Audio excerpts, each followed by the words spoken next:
príncipe de la ciudad. Capítulo 6, 1877, Los Reyes de la Bonanza. Algún día, el ferrocarril. Las palabras todavía resonaban en la cabeza de Vannevar, hacían mella en él. Se encontraba de pie ante un espejo de cuerpo entero con marco de oro, contemplando su reflejo con los ojos entornados, intentando dar los últimos toques al nudo de su corbata de satén blanco. Satisfecho al comprobar que al fin estaba bien recto, se abrochó los puños de su camisa blanca con el par de grandes gemelos de diamante que había cogido del aparador. ¿Cómo me veo?, preguntó, girándose para examinar de nuevo su aspecto delante del espejo. Se encontraba en su cuarto de la segunda planta del Hotel Pacífico, en la calle Cla. Había sacado a su prole de la casa Braxton hacía años y se había instalado junto a su familia en este hotel, más moderno. Las habitaciones eran espaciosas, altos los techos. Las paredes estaban revestidas de roble pulido, con las mitades superiores empapeladas en verde oscuro con estampados. Las lámparas de gas del cuarto de Vannevar estaban encendidas al máximo y emitían un suave siseo. Impresionante, dijo Margaret, sentada en la cama. Llevaba puesta una falda larga de tela marrón y una blusa blanca impecablemente almidonada. Al contrario que Vannevar, ella no iba a asistir al baile que se celebraría esa noche en la mansión Cracker. Margaret aún no había sido reconocida como miembro de la alta sociedad de San Francisco. Ojalá yo pudiera ir, se quejó sin convicción, con los ojos fijos en la colcha de la cama, tirando con gesto ausente de un hilo suelto. Vannevar sonrió al espejo. La joven tenía solo 19 años, o eso aparentaba. Podía verla reflejada, amohinada. A lo mejor la próxima vez. Se prometió que intentaría conseguirle una invitación para el próximo convite. Había demostrado ser una chiquilla problemática en ocasiones y Vannevar sabía que haría bien en apaciguarla siempre que le resultara posible. Las reuniones formales eran habituales en esos momentos. La ciudad había recibido una afluencia de capital en los últimos años, dinero procedente de la plata y, aún en mayor medida, del ferrocarril, aunque había sido muy poco el que se había abierto camino hasta los bolsillos de Vannevar. Esa noche asistiría a una fiesta de celebración en honor del final de las obras de la nueva mansión Cracker, en la cima de Nob Hill. El edificio, que se había completado hacía apenas un mes, no era sino el último de una serie de opulentos palacios construidos por los ciudadanos más destacados de San Francisco, los reyes de la bonanza y los varones del ferrocarril. La Beta Comstock, descubierta en 1859, había demostrado ser un filón, pero al contrario de lo sucedido durante la fiebre del oro, donde el buscador solitario todavía tenía alguna oportunidad de enriquecerse, la arcilla azul que contenía el precioso mineral de plata exigía maquinaria especial, financiación y organización. Los beneficios habían ido a parar a los pocos hombres que consiguieron obtener el control de las minas, los mineros propiamente dichos trabajaban por una miseria de jornal. Casi todo el dinero procedente de la plata había caído en manos de 4 irlandeses, James Fair, James Flood, John Mackay y William O'Brien. Los otros nababs de la colina eran los empresarios del ferrocarril, llamados a veces los 4 grandes, o los 4 tentáculos del pulpo, como solía llamarse a la empresa de ferrocarriles Central Pacific. Charles Cracker, Mark Hopkins, Leland Stanford y Carlos Huntington, antiguos tenderos y comerciantes de Sacramento, habían amasado una fortuna inimaginable. La carrera de construcción de mansiones había comenzado a principios de la década de los 70, cuando William Sharon, socio del Banco de California, levantó la primera casa de estilo victoriano en la calle Taylor, cerca de la cima de la colina, desde donde se divisaba la ciudad a una altura de más de 900 metros. No tardaron en imitarlo otros, Cracker entre ellos.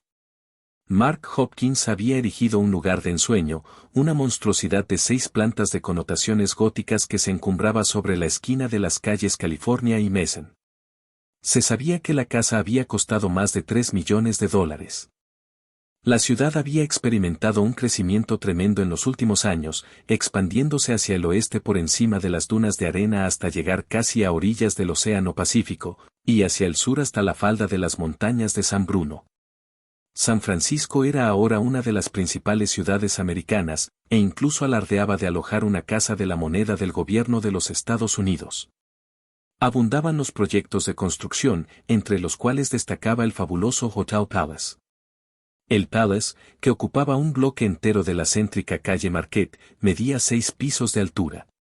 Había costado más de $5 millones y, una vez terminado, había pasado a ser el hotel más grande del mundo. Su creador, William Ralston, fundador del Banco de California, no había reparado en gastos. Entre otros lujos, el hotel ofrecía un centenar de cuberterías de oro macizo. Se habían construido fábricas en la costa oeste solo para abastecer al palacio de muebles y ventanas, ofreciendo a Ralston y sus socios campos de inversión adicionales.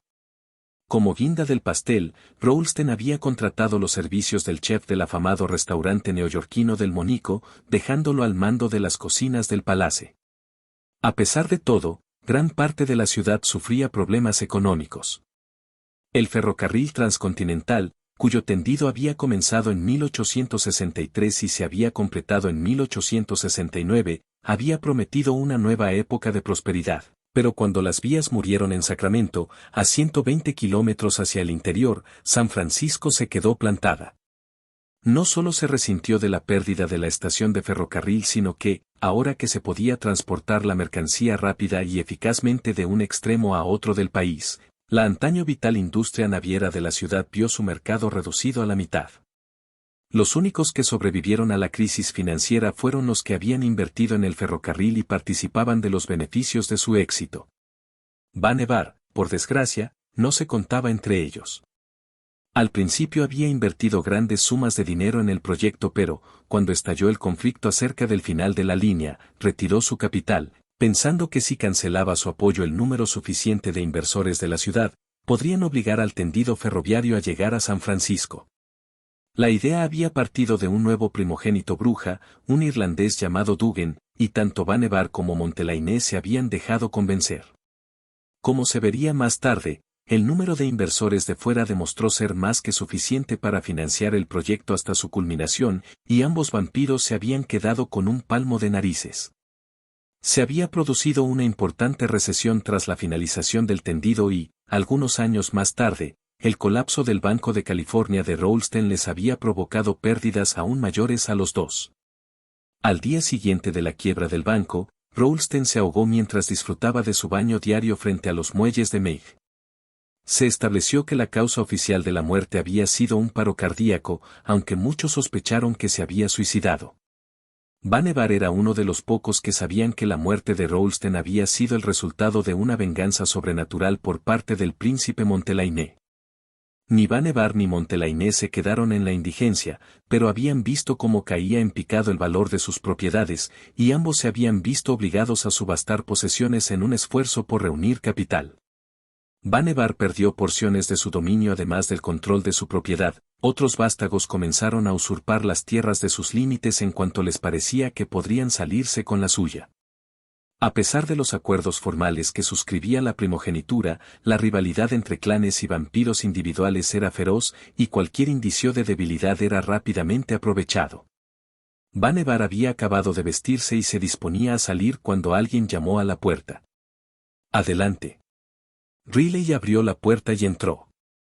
«Hola, Raleigh», dijo Vannevar al ver a su viejo amigo. «¿Qué te trae por aquí?» «Se me ocurrió pasar a saludar. Me dirigía a pasar la velada en casa de Davy». Reparó en Margaret, que estaba sentada en la cama. «Hola». La mujer le devolvió la sonrisa. «Hola». «Hay un carruaje esperando abajo», informó Raleigh a Vannevar. «¿Es tuyo?» «Ajá», respondió Vannevar, al tiempo que se ponía la chaqueta negra con faldones del frac. Había encargado a Sweet que ordenara venir al carruaje a las 10. «Llegan temprano», dijo, tras consultar su reloj de bolsillo. Cambió de tema. «¿Cómo le va a Davy últimamente?» «Bien. Muy bien, en realidad». La situación económica de Davy Foster era estable. Por una vez no había seguido el consejo de Vannevar y había mantenido su inversión en el ferrocarril. Su renta era modesta, pero seguía bastando para proporcionar a su familia un estilo de vida desahogado. La semana pasada se convirtió en abuelo, ¿sabes?, recordó Raleigh a Vannevar. «Es verdad». Vannevar recogió su abrigo y lo dobló sobre el brazo. «Margaret, le mandaste el regalo, ¿verdad, tesoro?» Margaret, que se había puesto de pie, colocó a Vannevar de cara a la pared para rehacer el nudo de la cinta roja que le mantenía la coleta en su sitio. Claro que sí. Era un vestidito de comunión precioso, todo de satén blanco. Sujetó a Vannevar por los hombros mientras comprobaba que la cinta estuviera recta. Gracias. Vannevar se dio la vuelta y le dio un beso paternal en la mejilla. Volvió a mirar el reloj. Es hora de irse. Vannevar y Raleigh bajaron las escaleras, dejando a Margaret sola en la habitación. ¿Has descubierto algo acerca de Carney?, preguntó Vannevar a Raleigh cuando estuvieron fuera del alcance del oído de Margaret. Dennis Carney, un carretero desempleado, había aprovechado la recesión económica para convertirse en el charlatán y agitador político más persuasivo de la ciudad. Había encontrado un fuerte respaldo entre los numerosos parados irlandeses del sur de los distritos del Mercado y la Misión, y el verano anterior había soliviantado a sus seguidores y había encabezado una manifestación contra Chinatown. La turba, furiosa por la disposición de los chinos a trabajar por salarios mucho menores de los que exigían los irlandeses, había invadido Chinatown, donde incendiaron y saquearon comercios y vapulearon sin piedad a todo oriental lo bastante desafortunado como para caer en sus manos. Carney había utilizado su influencia política para librarse de la cárcel y desde entonces había permanecido relativamente tranquilo, aunque abundaban los rumores que hablaban de renovadas insurrecciones. No se ha alejado mucho de su hogar en la Misión, respondió Raleigh. Pero puedes apostar a que trama algo. ¿No has descubierto nada que lo relacione con Duggan? Tanto Vannevar como el príncipe Montelaine sospechaban que Duggan respaldaba e incitaba a Carney, aunque todavía no habían reunido pruebas sólidas. Nada. Enfrente del Hotel Pacífico, en la calle Cla, Vannevar encontró su coche esperándolo. 2 caballos negros tiraban del vehículo, laqueado de negro y ribeteado de oro. El conductor y el lacayo vestían librea escarlata. Cuando Vannevar salió del hotel, el lacayo bajó al suelo de un salto y abrió la puerta del carruaje, permitiendo a Vannevar que pasara al interior. El lacayo, al igual que el conductor, era un ghoul. Luego nos vemos, dijo Raleigh, subiendo a pie la calle Cla, camino del siguiente bloque.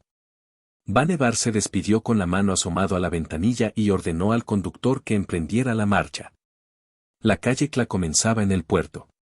Los primeros bloques se levantaban sobre la tierra que había servido de relleno para la antigua cala pero, al pie de Nob Hill, la calle comenzaba un ascenso constante, elevándose durante varios y tortuosos bloques antes de alcanzar por fin la cima de la colina. El carruaje de Vannevar subía por el segundo bloque, aún no había alcanzado la mitad del mismo, con los 2 caballos tensando sus arneses, cuando el teleférico de la calle Cla, con la campana repicando estruendosamente, los adelantó por la izquierda. Vannevar se asomó para ver a Raleigh que, sentado en un banco exterior, le sonrió mientras el vehículo colgado del cable ascendía la colina a buen ritmo, adelantando sin esfuerzo al carruaje y los esforzados caballos. El teleférico de Cla salía del muelle y pasaba por encima de Nob Hill hasta llegar a la amplia avenida Dan Nass, el límite occidental más reciente de la ciudad. Este teleférico, el primer vehículo de su tipo, enseguida había demostrado ser todo un éxito y no se había tardado en tender una segunda línea en la calle Sutter, algunos bloques hacia el sur. En esos momentos, Leland Stanford estaba construyendo un trayecto por la calle California que pasaría justo por delante de la puerta de su casa. También funcionaban otras líneas, que estaban reemplazando paulatinamente a los autobuses tirados por caballos, no solo en las empinadas colinas, sino también en las calzadas llanas como la calle del Mercado. El coche de Vannevar seguía subiendo la colina y atravesaba la siempre creciente Chinatown, que ahora, tras extenderse hacia el norte y el sur, había alcanzado casi el mismo tamaño que el territorio del propio Vannevar. La población de Chinatown había aumentado de manera espectacular en los últimos años, ya que las contratas chinas que trabajaban en el ferrocarril, desempleadas tras la culminación del tendido transcontinental, habían regresado a San Francisco para residir. El repentino crecimiento de Chinatown y el consiguiente aumento del poder del abuelo habían sido motivo de preocupación para el príncipe Montelaine y el resto de la primogenitura. Las intenciones y los objetivos del abuelo eran, como siempre, misteriosos y desconocidos. La familia era una sombra ominosa posada al pie de la colina, desde donde oteaba los territorios del centro que pertenecían a Vannevar y Montelainé. El conductor torció a la izquierda y atajó por la ladera de la colina durante varios bloques, permitiendo que los caballos recuperaran el aliento antes de girar a la derecha para entrar en la calle California y cubrir los 2 últimos bloques que faltaban para la cima. Era otoño y empezaban a retirarse las nieblas propias del verano. El cielo se mostraba inusitadamente despejado y un rutilante mosaico de estrellas contemplaba a Vannevar mientras éste descendía de su carruaje delante de la colosal mansión de estilo italiano de Cracker. Las ventanas de la inmensa casa refulgían iluminada por lámparas de gas. Charles Cracker era uno de los hombres más acaudalados de la costa oeste y no sentía reparos a la hora de alardear de su opulencia. La reunión estaba en pleno apogeo cuando llegó Vannevar. Encontró el espacioso salón de baile de la planta baja atestado de invitados, un mar de terciopelo negro y satén blanco, de hombros al descubierto y joyas resplandecientes. Una pequeña orquesta de cuerda tocaba al fondo de la estancia, llenando la atmósfera de música, manteniendo en vilo a los bailarines. Una tenue luz dorada se vertía desde las miles de velas que se consumían en los candelabros de cristal importados que colgaban del techo. La flor innata de San Francisco estaba presente. Algunos asistentes habían venido desde tan lejos como las minas de plata de Nevada y las tierras maderables de Oregón. En alguna parte se le cayó a alguien un vaso que fue a romperse contra el suelo. La risa estridente de una mujer beoda y los malsonantes juramentos de un hombre recordaron a Vannevar que, a pesar de las apariencias, la alta sociedad de San Francisco no era más que una panda de antiguos granjeros, carreteros y mineros enriquecidos gracias a la suerte y la perseverancia. Al otear la sala, Vannevar divisó a casi todos los vecinos de Nob Hill, financieros, banqueros, y también muchos vástagos. Delfonso se encontraba al otro lado de la estancia, ofreciendo un aspecto elegante y europeo con su frac negro. En la actualidad, el antiguo príncipe se hacía pasar por un conde español y ocupaba una gran suite en la última planta del Hotel Palace. Esta noche, como de costumbre, lo acompañaba la vivaz Ama Flood, la guapa sobrina morena de uno de los reyes de la bonanza. Desde que abandonara el trono parecía haberse recuperado de la conmoción que había experimentado hacía años en Chinatown, aunque su conducta seguía provocando comentarios. Circulaban rumores entre los vástagos acerca de las extrañas y clandestinas operaciones que tenían lugar en las cámaras bajo la misión Dolores. Delfonso pasaba mucho tiempo últimamente con Maurice Richard y su cada vez más numeroso séquito de vampiros toreador y otros artistas. También Marie estaba aquí esta noche, de pie al fondo del salón, acompañada de un joven petimetre de pelo largo y negro, un pintor al óleo con talento al que Marie se dedicaba a promocionar entre los ciudadanos influyentes y adinerados de la ciudad. Había más vástagos, miembros secundarios de la ciudadanía no muerta de la ciudad. Vannevar divisó a Cyrano, el tremere italiano de Montelainé, con el ralo pelo moreno peinado cuidadosamente hacia atrás para cubrir su calva. En opinión de Vannevar, se trataba de un personaje veleidoso, pero parecía que Montelainé confiaba en él. Vannevar no vio a Montelainé al principio, pero luego lo encontró junto a la chimenea al otro lado de la habitación, solo. El príncipe Tremere ofrecía un semblante preocupado, como ocurría con frecuencia de un tiempo a esta parte. Las responsabilidades del trono habían resultado ser una carga, y las tribulaciones añadidas de la inestabilidad económica no habían conseguido más que complicar su situación. Vannevar estaba a punto de reunirse con él cuando alguien lo cogió del brazo. Me preguntaba cuándo llegarías, dijo una mujer, que ahora hacía el antebrazo de Vannevar con ambas manos. Ya pensaba que me ibas a abandonar. La mujer tenía el cabello dorado como la miel, rizado y decorado con violetas recién cortadas. Su vestido, hecho para la ocasión, de satén blanco, ofrecía un generoso escote. Sus ojos, de un azul marino, parecían relucir cuando hablaba o se reía. Se llamaba Clyde y era la hija de uno de los socios inversores de Stanford, un antiguo curtidor de Nevada. Hacía 6 meses que flirteaban Vannevar y Clyde, a la que el vampiro había cogido afecto. Era graciosa y jovial, una alegre compañía, aunque Vannevar sabía que no sentía un amor real por ella. No había vuelto a amar a nadie desde la pérdida de Doña. Vamos, dijo Clyde, tirando de su brazo. Quiero que conozcas a alguien. Vannevar se vio arrastrado a la otra punta del salón, lejos de Montelainé. Pasó la hora siguiente conversando con un banquero de Sacramento y su esposa, ensalzando las virtudes de la ciudad al tiempo que reunía información valiosa acerca de los negocios que estaban llevándose a cabo en la actualidad en la capital del estado. Sentía curiosidad acerca de los controladores mayoritarios de Sacramento. La ciudad estaba en manos del clan de los Tremere, muchos de los cuales, suponía Vannevar, ejercían su control sobre los miembros de la legislatura californiana. Hacía algunos años que se sucedían las votaciones en contra de los intereses de San Francisco, resultando las más veces en algún tipo de ventaja para Sacramento. La decisión de detener la línea transcontinental a 120 kilómetros de la costa había sido la primera maniobra a las claras que tomara contra la ciudad el grupo de Sacramento, pero no la última. Desde aquel entonces, Vannevar y Montelainé habían visto sus planes frustrados casi de continuo.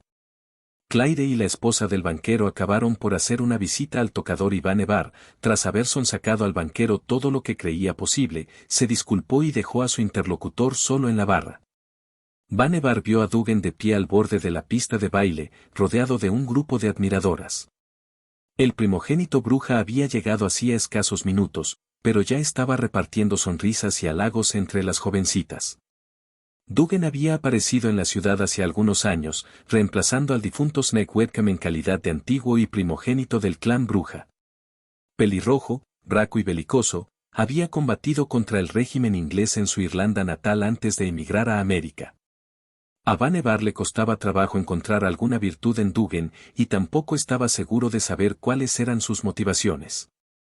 Montelainé estaba convencido de que Dugan los había conducido intencionadamente al fiasco del ferrocarril y, en consecuencia, sentía desprecio hacia él. Si pudiera reunir pruebas suficientes, había prometido Montelainé a Vannevar, se ocuparía de que Dugan no volviera a molestarlos jamás. De improviso, apareció Montelainé al lado de Vannevar. «Tenemos que hablar», dijo el Tremere. Sujetaba un vaso de whisky en la mano.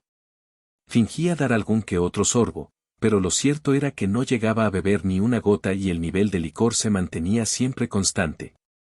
Vannevar, sin decir nada, se limitó a ladear la cabeza. «Tengo información fehaciente que relaciona a Dugan con Carney», susurró Montelainé. «Los dos están compinchados, sin duda».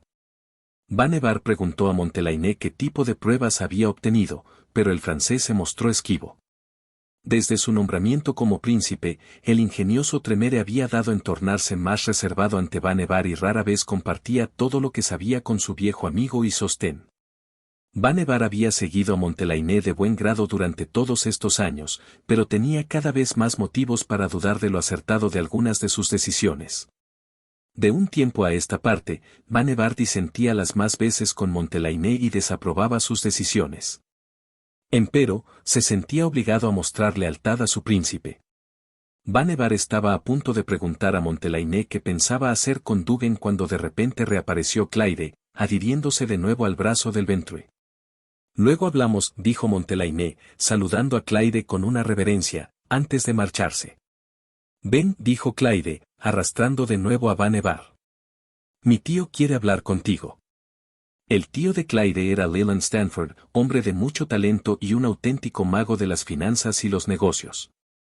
Hacía algún tiempo que Vannevar se esforzaba por congraciarse con Stanford, con la esperanza de aprender algo acerca de los futuros planes de inversión del multimillonario. Vannevar había llegado incluso a plantearse la idea de someter a Stanford directamente a su control, pero la descartó cuando se dio cuenta de las repercusiones que podría ocasionar esa acción en el seno de la estirpe regente de la ciudad. Pero, como había sugerido Montelainé, nadie podría culparle por intentar cultivar una amistad.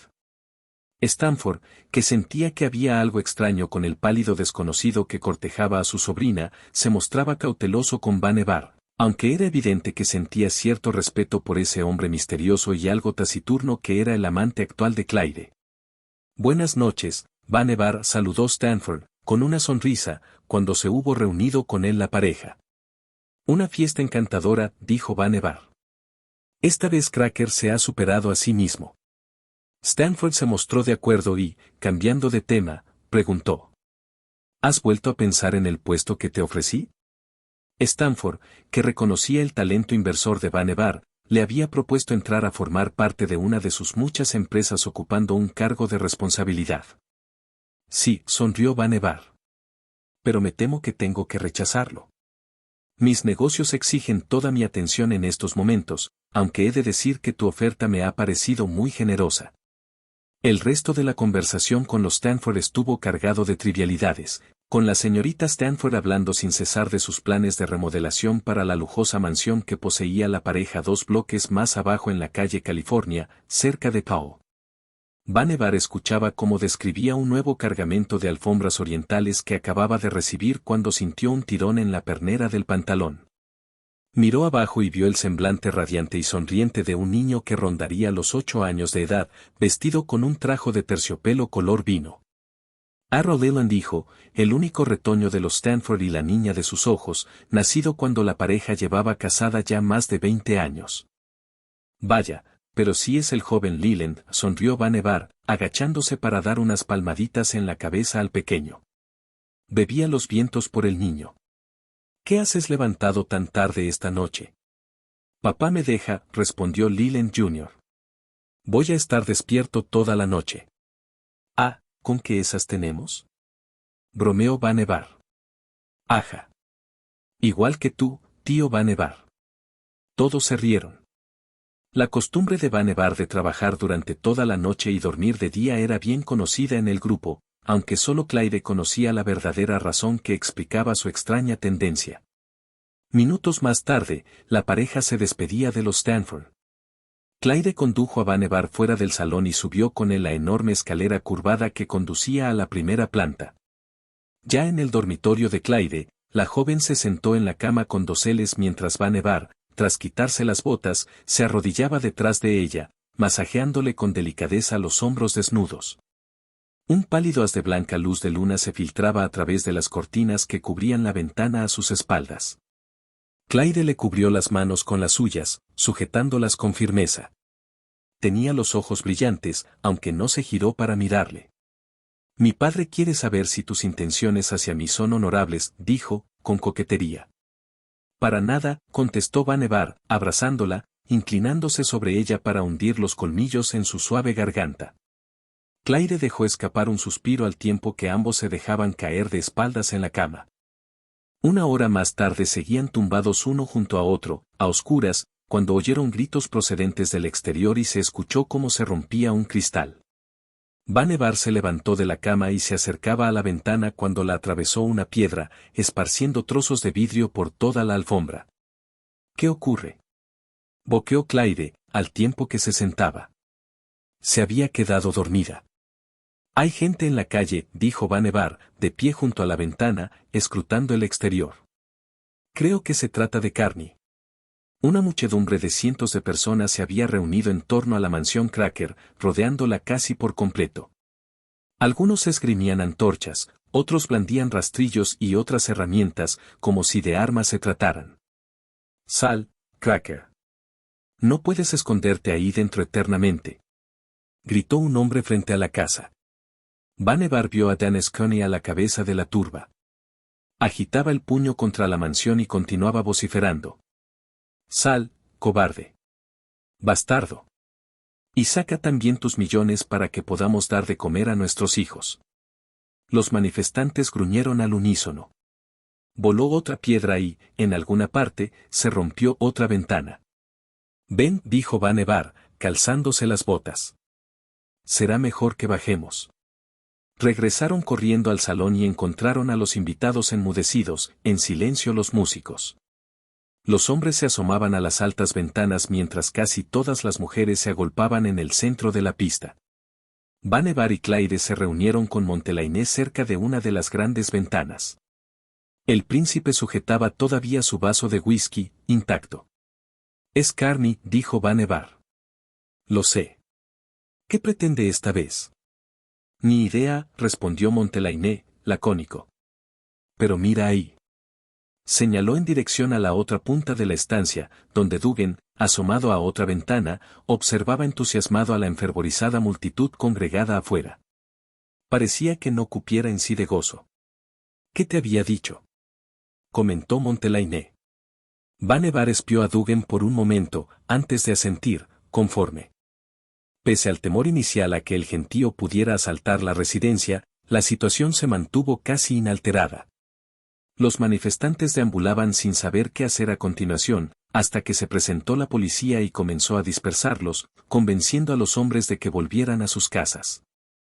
Los agentes, temerosos de provocar un alboroto, no arrestaron a nadie. Incluso Dan Sconey, responsable de proferir explícitas amenazas de muerte contra Cracker mientras duró el asedio, pudo marcharse libre de cargos. La fiesta había tocado a su fin y los invitados comenzaron a irse en cuanto les pareció que las calles eran seguras y que ya no quedaba ningún alborotador en la cresta de la colina. Vannevar se encontraba en el porche de entrada, despidiéndose de Clyde, cuando Montelainé pasó junto a él al salir de la casa. «Me pondré en contacto contigo dentro de un par de días», dijo el Tremere al pasar por su lado. Vannevar indicó con un gesto que se daba por enterado. Vannevar regresaba al Hotel Pacific media hora después, cansado tras los acontecimientos de la velada, preocupado por Dugan y Carney, así como por los planes de Montelainé. No contaba con que habría más problemas esperándolo en su hogar. Riley yacía tendido de espaldas en la cama de Vannevar mientras Sweet y Margaret se ocupaban de sus heridas. Presentaba un corte cruento y profundo en la frente, y tenía el rostro cubierto de arañazos. Se había roto un brazo y tenía la mano destrozada, con los dedos irreconocibles debido a la hinchazón. «¿Qué ha sucedido?», preguntó Vannevar, acercándose corriendo a la cama, apartando a Sweet con delicadeza para situarse al lado de Raleigh. «Me vi metido en un lío con los muchachos de Carney», dijo Raleigh, torciendo el gesto cuando Margaret le acarició la frente con un paño húmedo. «Algunos debieron de verme en casa de Davy. Estaba en el patio, Bess me enseñaba su huerto, cuando nos vieron. Supongo que pensaron mal». «¿Es grave?». «Nada que el tiempo no cure». Aunque Raleigh distaba de poseer la fuerza o la resistencia de un vampiro, su constitución de Ghoul se encargaría de cicatrizar cualquier herida que pudiera haber recibido esa noche. Además, le aliviaba saber que había salido mejor parado que sus agresores. Más de un camorrista de barrio se lo pensaría 2 veces antes de volver a desafiar a Raleigh. «Los que me preocupan son Davy y Bess. He oído que algunos hombres de Carney han amenazado con ir a quemar la casa». «No se atreverán», dijo Vannevar. «En cualquier otro caso estaría de acuerdo contigo, pero esta vez parece que se hayan vuelto locos. Yo no pondría la mano en el fuego». Vannevar asintió para indicar que lo comprendía. Si Dugan estaba detrás de Carney y los alborotadores, incitándolos, no había forma de saber qué estarían dispuestos a hacer. Riley pasó el resto de la noche en el hotel, recibiendo dosis periódicas de sustento de las propias venas de Vannevar, y no tardó en recuperar sus fuerzas. Por la mañana se sentía lo suficientemente fuerte como para caminar solo y salió del hotel cuando despuntaba el alba, para regresar a su propia guarida, a escasos bloques de distancia. Vannevar se retiró para pasar el día. A la noche siguiente, Vannevar, Sweet y Margaret se turnaron para vigilar la casa de Daddy Foster. Vannevar eligió el último turno y se presentó a las 2 para relevar a Sweet. Todo estaba tranquilo, le dijo este. No se había producido ningún problema. Vannevar se había ocultado en las sombras del otro lado de la calle, inmóvil, casi invisible, montando guardia sobre la casa a oscuras y sus dormidos ocupantes, cuando sintió que alguien se aproximaba. «¿Sergei?», susurró, girándose para encarar la corpulenta figura que bajaba por la calle a su espalda. Como siempre, Sergei era tan silencioso como una sombra. «Buenas noches, amigo», saludó Sergei cuando hubo llegado junto a Vannevar. «He venido a despedirme». «¿Despedirte?». «Me voy esta noche, pero quería verte por última vez». «¿A dónde vas?», quiso saber Vannevar. Sergei no le había mencionado nada de esto la última vez que hablaron. «Lejos. No sé exactamente a dónde». El rostro del vampiro, aunque fuera horrendo, parecía refulgir con una luz interior. Vannevar percibió la demacración de Sergei. Había estado ayunando y hacía más de 1 año que no probaba la sangre humana. Sergei perseguía la Golconda, un supuesto estado de gracia que habían descubierto muy pocos vástagos en todos los milenios de existencia de la raza. Eran muchos los que pensaban que la Golconda era una leyenda. ¿Por qué tienes que irte? Ya he aprendido todo lo que podía aprender aquí, fue la única explicación que supo dar Sergei. He oído que el príncipe pretende amonestar a Dugan por su implicación en el levantamiento encabezado por Carney. ¿Es eso cierto? Vannevar le dijo que creía que sí. ¿Es lo correcto? Vannevar explicó la supuesta relación entre Dugan y Carney. Sergei ya estaba al corriente de la intervención de Dugan en la frustrada inversión del ferrocarril. Deberías tener cuidado. Ya lo tengo, respondió Vannevar. Por eso estamos vigilando esta casa esta noche. No me refiero a eso. Ten cuidado con el modo en que respaldas a Montelainé. Es un buen hombre, pero tiende a tomar decisiones apresuradas. Si sigues a Montelainé, te arriesgas a verte atrapado en las luchas internas por el poder del clan Tremere. El clan Tremere, pese a estar fuertemente vinculado por medio de juramentos y promesas y presentar el frente más unido de todos los clanes, era famoso por sus pugnas políticas. Las puñaladas por la espalda y los trucos sucios estaban a la orden del día. Incluso el asesinato se consideraba una práctica aceptable. Vannevar aseguró a Sergei que sabía lo que se hacía, luego, comprendiendo que había despreciado el consejo de un viejo amigo, se disculpó y le prometió que tendría los ojos bien abiertos. Te deseo prosperidad, dijo Sergei, antes de marcharse.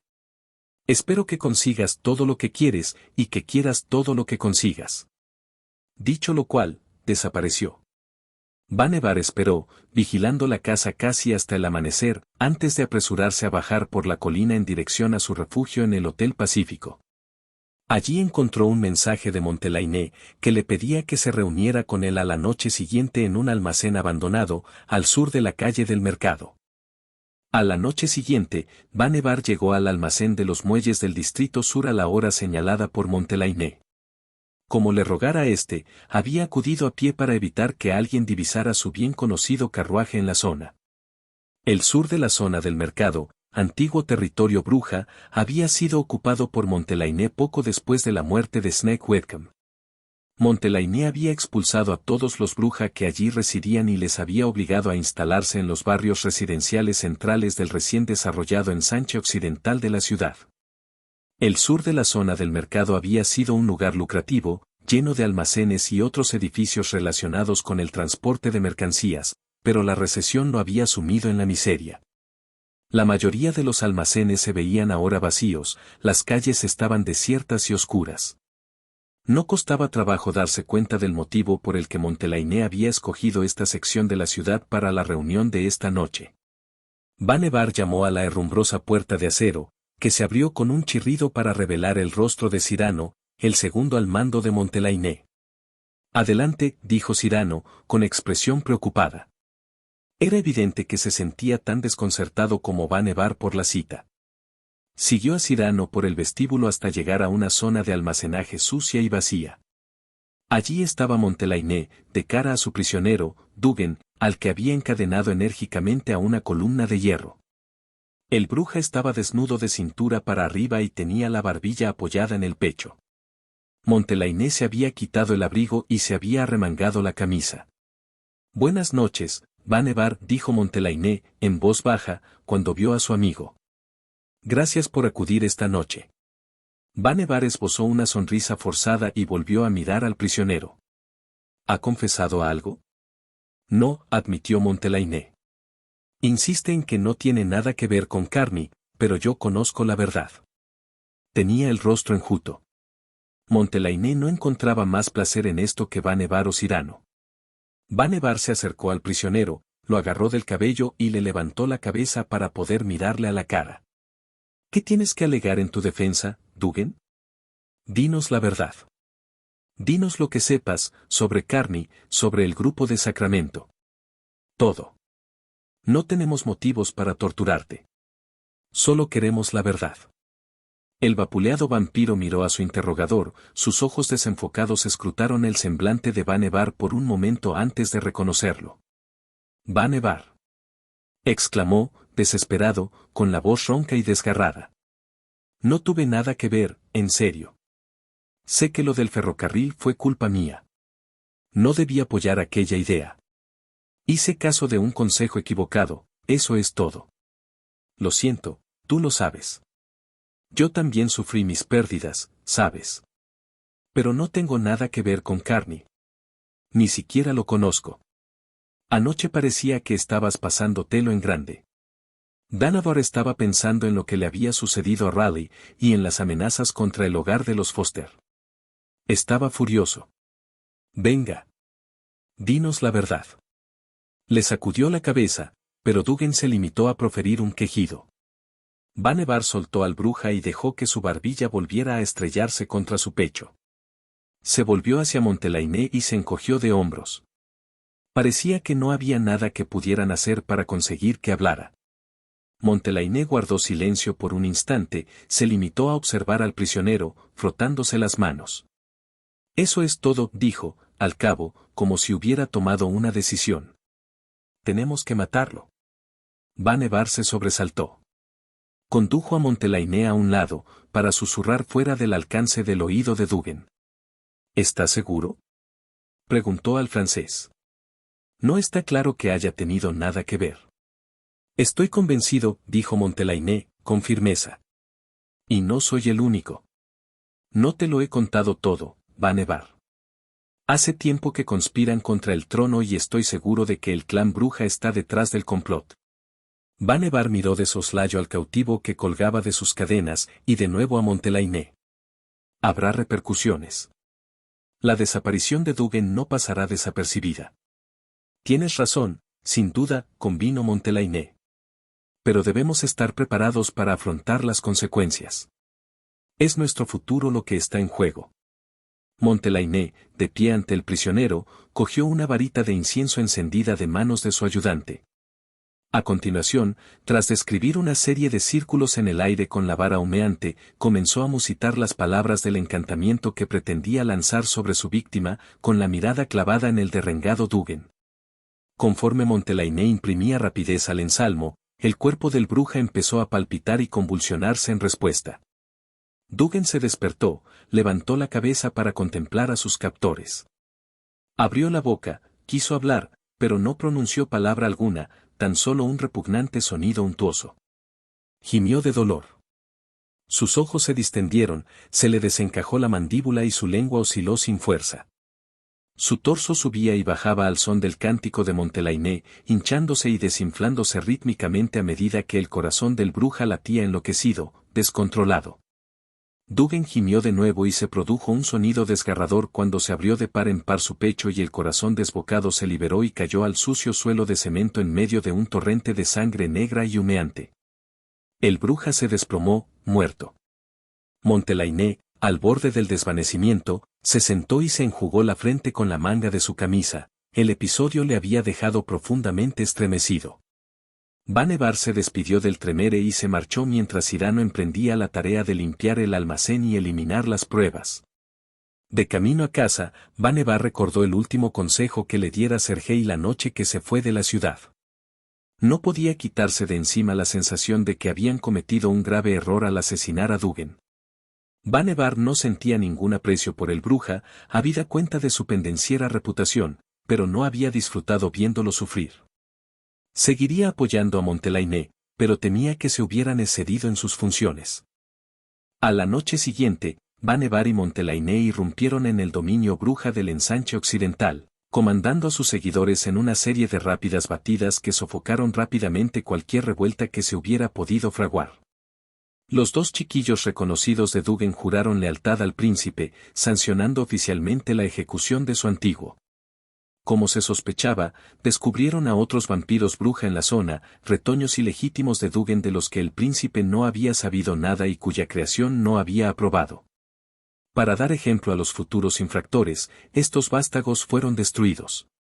Una vez se hubo pacificado el territorio, el Ventrue y el Tremere se lo repartieron, incorporando sus zonas de caza y sus beneficios a sus propios dominios. Los miembros del clan bruja que habitaban allí tendrían permiso para cazar como en el pasado, pero habrían de responder en última instancia ante sus dos nuevos señores, Vannevar y Montelainé. El primero se quedó con la mitad sur del territorio y asignó a Raleigh para que se ocupara de él, instalándolo en un refugio en el distrito Fillmore, cerca del ayuntamiento. La mitad norte, correspondiente a Montelainé, pasaría a ser administrada por Cyrano. Con el ensanche occidental asegurado, Bannevar fue a buscar a Karni, sediento de venganza. Mas sus esfuerzos fueron infructuosos. Karni, que se había enterado de las convulsiones que sacudían la sociedad secreta de la ciudad, había aprovechado la confusión para abandonar San Francisco. Deambuló por el país durante algún tiempo, cobrando por enardecer los ánimos de los trabajadores y pronunciar discursos, hasta establecerse definitivamente en Sacramento. Dugan fue reemplazado en el consejo por la actual figura principal del clan Bruja, una prostituta morena de la zona de Fillmore que respondía al nombre de Sarah. Se trataba de una mujer alta y cimbreña que sentía predilección por la ropa de vivos colores y que parecía sentirse satisfecha con el ascenso. Varios meses más tarde, todo parecía en orden y tranquilo. Las potencias no muertas de la ciudad tenían el convencimiento de que la situación se había estabilizado. Fue entonces cuando llegó un forastero a la ciudad. Nadie supo de su venida ni de su presencia hasta recibir la visita del individuo en persona. Montelainé fue el primero de la lista del desconocido. Bannevar recibió su visita una noche después. El sol estaba bajo y Bannevar se había despertado. Como de costumbre, tras levantarse, se acercó a la ventana y descorrió las cortinas para examinar la calle a sus pies. Cuando se dio la vuelta se sobresaltó al encontrar al forastero en su cuarto, sentado en su silla. ¿Quién eres?, preguntó Bannevar, con la sangre hirviendo en reacción a la inesperada y repentina intrusión. En su voz siseaba la amenaza. El extraño era la viva imagen de Oriente, vestido con unos holgados pantalones de seda roja y una camisa amarilla. Llevaba una faja negra anudada a la cintura, de la que colgaba una cimitarra de aspecto letal. El hombre llevaba las orejas anilladas, adornadas con aros de oro, y dos anillos de menor tamaño ocupaban la aleta izquierda de su nariz. Su melena, rizada y alborotada, era de un negro lustroso, aceitunada su piel. Sus ojos oscuros traspasaban a Bannevar con una mirada fría y firme. No le pasaba inadvertida la ira que brillaba en los ojos del ventre. Ni se te ocurra, dijo el forastero, con voz misteriosa, profunda y resonante, como si fuese un eco que rebotara en un abismo. Su acento era gutural, desconocido para Bannevar. Bannevar pensaba en su sable, oculto tras el buró de caoba que tenía junto a sí. No sabía cómo, el desconocido le leía el pensamiento. No lo intente siquiera. El hombre se incorporó, despacio. Eres motivo de indignación, acusó fríamente a Bannevar, con voz glacial. Has transgredido. Se trataba de Kars, comprendió Bannevar, reconociendo por fin al poderoso vampiro. El corazón le dio un vuelco. Kars, un turco, era el agente más mortífero de la camarilla en Europa. Según tenía entendido, Kars era capaz de destruir a un vampiro de la talla de Bannevar con apenas ponerle los ojos encima. He viajado durante mucho tiempo y desde muy lejos para enmendar las faltas cometidas aquí, en esta parte del mundo. Los ojos de Kars se entornaron sin apartarse del ventre. Bannevar supo con certeza que iba a morir. Dugan había sido el favorito de un bruja irlandés próximo a los más altos poderes de la camarilla en Europa. Su ejecución había ofendido gravemente a ciertos sectores que ahora exigían una satisfacción. Pensó fugazmente en suplicar por su vida, pero sabía que no serviría de nada. En cualquier caso, no habría podido hacerlo, prefería morir de pie. Montelainé ya ha sido apercibido, dijo Kars, sus dientes resplandecían en la penumbra. Estoy aquí para lanzar un aviso. Kars contó a Bannevar que Montelainé había sido paralizado por una estaca que le había atravesado el corazón y que, tras ser encerrado en un ataúd sellado, había sido embarcado rumbo a Europa, donde tendría que responder ante las potencias regentes de la camarilla. Bannevar, no obstante, saldría mejor parado. Las circunstancias que rodeaban el asesinato de Dugan eran de dominio público, y Bannevar no sería juzgado responsable de lo ocurrido. Al parecer, algunas voces influyentes de Texas habían abogado por él. Pero Kars le advirtió que, de ahora en adelante, lo vigilarían de cerca. Bannevar se inclinó respetuosamente ante el poderoso vampiro, y le rogó que transmitiera sus más sinceros agradecimientos a los antiguos de la camarilla por su consideración y magnanimidad. A continuación, el ceñudo Kars desapareció con un destello de luces diminutas, dejando a Vannevar solo en la habitación. Sin embargo, Vannevar no escapó al castigo por completo. Cyrano asumió rápidamente el trono y, en cuanto estuvo investido de autoridad, comenzó a ejercerla de manera implacable. Su primera decisión fue devolver el ensanche occidental al clan Bruja, dejándolo en manos de la nueva primogénita, Sarah. Acto seguido despojó a Vannevar de una importante sección de su antiguo territorio y ofreció una porción a la familia a modo de obsequio, si bien se reservó para sí la parte de León.